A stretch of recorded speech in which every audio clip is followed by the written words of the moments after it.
Oh hi, it's your old buddy Zoo here.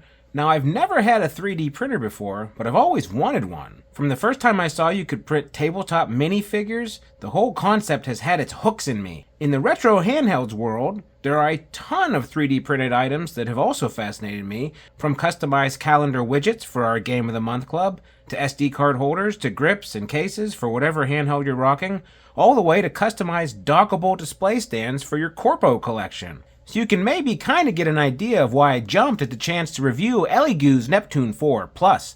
This thing is super budget friendly, coming in at between $340 and $270 depending on sales, and it's even cheaper for some of the lower tier Neptune 4 models. The base Neptune 4 has been on sale for as low as $180. So yeah, these things have gotten cheaper at the same time they've gotten way more functionality and increased ease of use. Keep in mind though, this is Zoo's first 3D printer. I'm not an expert. If I did something stupid, I'm sure people will be kind enough to post about it in the comments, and I appreciate those comments.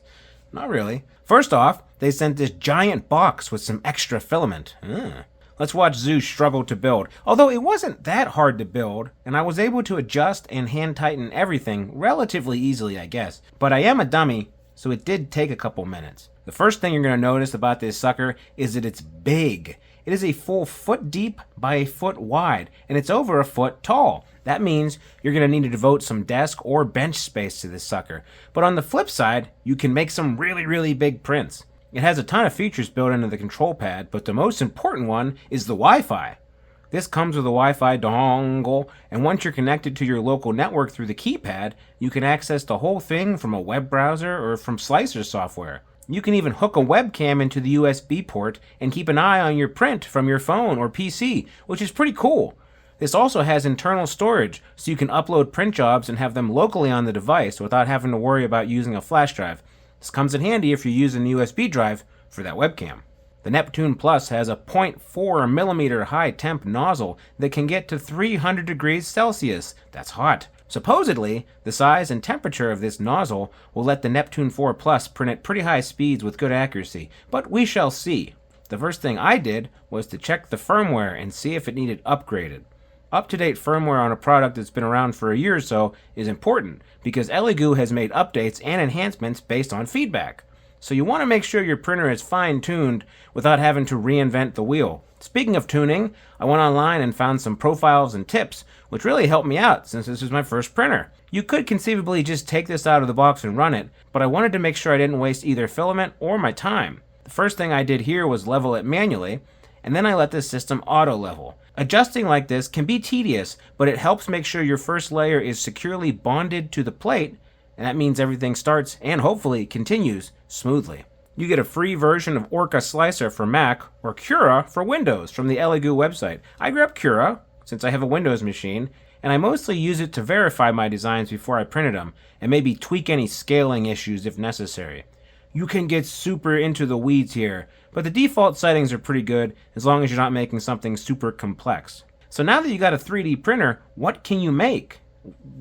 Pretty much anything. That's the whole appeal of a 3D printer. But for this video, we're going to be doing some stands and cart holders, a grip or two, a case, some custom RH stuff, and a Battletech Mini, because those things are sweet, and that's what turned me on to 3D printing in the first place.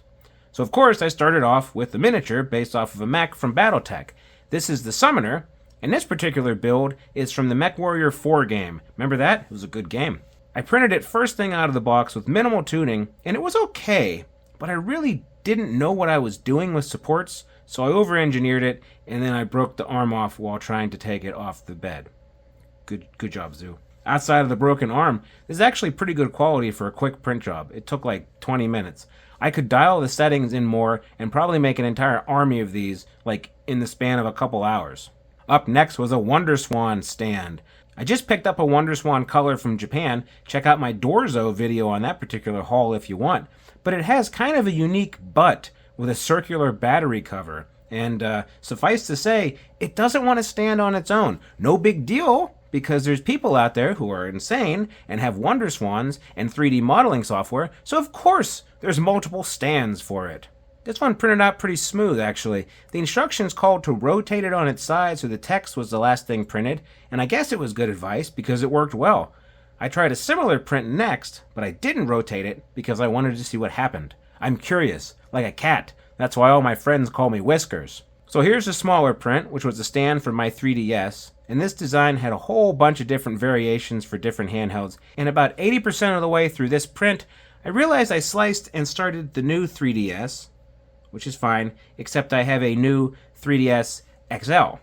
Well, at least they're close enough in size that it still fits. Anyway, besides my mistake, this thing printed very, very well. The text was very clear and distinct, and the 3DS font came through extremely well. The 3DS XL will fit fine in here, or you could just pay attention if you don't want to be an idiot like me and pick the right file. I was feeling myself at this point, so I found another custom stand with text, this time for my Gameboy DMG. This stand has a little post that goes into the headphone jack. I was worried about it printing, but the Neptune 4 Plus did a really, really good job. I was honestly impressed that the post wasn't warped or that it didn't have layers that mess with the headphone jack. No, the DMG just went right on, and there was no muss, no fuss. How you like that? Rounding out my stands is this Miyoo mini stand with an inset for a charging cable. With a USB-C cord and a 90-degree adapter, this stand can become a functional dock. Since my Miyoo Mini is tricked out with Link to the Past stickers from our old buddies at Retro Game Evo, I was excited that this stand had a Triforce theme. It printed pretty good, but there was a little bit of ghosting. You can see like ripples of the Triforce if you look at it at the right angle. I'm gonna have to tune a little better and see if I can eliminate that sort of stuff going forward. This was also one that I painted. I read that PLA was paintable, so I put down a coat of acrylic yellow paint as a primer, and then I put another coat or two on top. It looks pretty good, and I think that yellow offsets pretty well. Up next is a completely unrelated print, because I make lunches for my kids, right? And my oldest daughter leans real heavy into the peanut butter and jelly sandwiches. So a while back, I got a couple of food coloring markers from Michael's, and I draw stuff on the bread for her just to kind of break up the monotony of her constant sandwiches. Now, we've seen some stuff on YouTube where people will use cookie cutters and stamps and stuff to make their food drawings look really nice. So I looked to see if they had cookie cutters as prints, and guess what? They did. I grabbed one from Harry Potter, and it came with its own little cutter, so you can get rid of the crust at the same time you're adding the art. It's also small enough for cookies, so we can have all sorts of fun during Christmas. After I printed it, I showed it off to some buddies online, and local Discord expert Liquid Divide alerted me that PLA is not great for food stuff. PLA is very porous, so there's a chance you could get germs living inside the stamp. So it's not really suitable for using with food unless you're going to cook it. So after I did a demo on a peanut butter and jelly sandwich, I relegated the cutter to Christmas cookie duty. There are ways to use different filaments to do this and or sealants to get food safe prints, but that's a whole other topic. Speaking of our local 3D printing expert Liquid Divide, he also made a Game of the Month spinning date counter, and he shared the STL file with me, and it was my first multi-part print. I set it up to print so that all the parts printed at once, and I wanted them to look good, so I set it to print at the very fine level of detail. It took like 3 hours, but it looks really, really good. You need specific magnets for this to work properly, and printing the different parts in different colors would probably look better, but that would be a project, and I'm really just trying to knock out a whole bunch of different stuff for you guys to see. Speaking of RH branded items, did you know that Stubbs is insane? If you watch the channel, this isn't news, but he's got this fixation with tactile nubs that go over switch sticks. He claims the pressure points help your pancreas or something. I don't know if we've researched this or not, but I immediately disbelieved him. I filmed this part when Stubbs was in Anaheim for an MSI event, so in his absence, I was able to make unlicensed pirate copies of the Rosebud Stubbs Nubbs. Now these things are kind of intricate, and I printed it before I, thought maybe I should slow down the speed, so there's a little bit of chaos on top. But compared to the prototypes he sent me earlier in the year, I think the print quality is comparable. Last up is a case for the Miyoo Mini Plus. My oldest kiddo has a purple Miyoo Mini Plus, and she's a kid, so she likes to drop stuff. I'm using PLA in this, so it's not like it's going to make the handheld bulletproof, but anything is better than just the naked Miyoo Mini Plus. Especially when we're talking about a company that has such a stellar record when it comes to screen integrity and quality assurance. This particular print had some issues with the overall design of the hinge, so I had to file it down a little bit, but it works well. Now throughout all of these, I didn't bother swapping out PLA in the middle of the prints when I had dual or tri-colored items, so I really just started using some acrylic paint on anything that needed some pop. Now my brush skills have deteriorated a little bit since I was single and staying up until 2 in the morning painting little metal men, but it's still good enough for a first run. I'd recommend using acrylic paint if you don't have surgeon hands because it's water-based and you can wipe it off with a wet towel. Now this has been a pretty glowing review so far, but it's not all roses. I did have a handful of issues with the Neptune 4 Plus, and I'm going to tell you about them. First off, this thing prints fast, like almost maybe too fast for some situations. I'm pretty sure if you really spent a couple hours with in-depth tuning and you actually knew what you were doing with both the onboard settings and the specific settings in the printer software, you could make this thing churn and burn out high-quality items at lightning speed. However, I am not a smart man. So I ended up setting my prints to like 80%, 90% speed on the touchpad. That seemed to eliminate some of the issues I had with stringing on the first couple layers of some aborted prints, and it even helped with the overall smoothness on my later prints versus the first couple. Another issue I had was that my reel of PLA was tangled a few layers in. Right out of the box it was tangled. I noticed it and I was able to hand feed it a little bit on my WonderSwan print, but there are some distinct marks from when the line got too taut. Now this does have a filament feeder that was pulling the PLA for me, so it wasn't a complete failure, but it was kind of herky-jerky, and you can see kind of like a wave in the overall print where it was kind of like pulling that PLA just a little bit too much. This thing can get a little bit loud if you're really rocking and rolling. I ended up lowering the speed myself to help out with smoothing some of the text or detail work on my items, and that helped, but it does get a little raucous when it's going to town on that non-detail infill stuff. I have mine in the basement, and it's never been a real noise issue. It's not like it's louder than the washer or dryer or anything, and it's not like you can really hear it in the house, but maybe if you're in a studio apartment, it could get a little loud. But heck, that's what headphones are for, huh? Well, Gary, it's time for What Did We Learn? We learned that for less than $300, with coupons and sales and stuff, you can get yourself a pretty big, pretty fast, and pretty accurate 3D printer that's not going to require a 4-week seminar at the local community college to learn how to operate.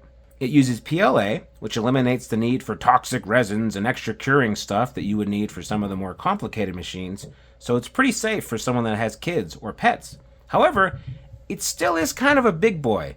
It's a foot tall by a foot wide, so if you're really limited on space, or if you're sure you're never going to print anything that big, the Neptune 4 Plus might be a little too much. I have the space, and I honestly never know what I might want to do from one week to the next, so having the option of being able to print a 1-to-1 scale Iron Man mask is kind of nice to have in my back pocket. The Neptune 4 Plus is relatively easy to assemble and get set up. The paper instructions aren't great, but there's an included USB stick and it has a video tutorial. And if you're stuck on that, YouTube is always an option as well. The USB stick also has some test prints ready to go, so you can dial in the printer without even needing to get to a computer, huh? Auto leveling, temperature control, and all sorts of fine tuning are available through the touchpad, so it's really simple to get up and running, even for a dummy like me. When you do move on to the computer, you get a ton of options with the included software. It's pretty outdated compared to the full version of Cura you can download on its own, but the version they offer is already optimized for this specific Neptune 4 Plus. And then a few minutes on Google will answer any additional questions you might have, so you can be slicing and dicing like a pro within, 15 minutes. There's also a web interface that is accessible from any device with a web browser on your local network. This is pretty helpful if you want to monitor your prints from somewhere else in the house, and you can even plug in a USB webcam to get a live view. I had a sick kiddo at home when I was printing a lot one day, and I was able to check on my progress, including visually monitoring the print from my phone, without leaving our blanket for it upstairs. All in all, I think the Neptune 4 Plus is a pretty solid higher-end entry-level 3D printer. There are cheaper options out there, but you'll run into limitations pretty quickly and need to upgrade. And of course there are printers out there that cost thousands of dollars and need an entire room for the various parts and components and stuff, but the 4 Plus here is kind of in that Goldilocks range of not too hot, not too cold, and just right for someone starting out in the hobby. Well, if you thought this video was interesting, then you should like, subscribe, all that jazz. If you thought this video was stupid, then too bad.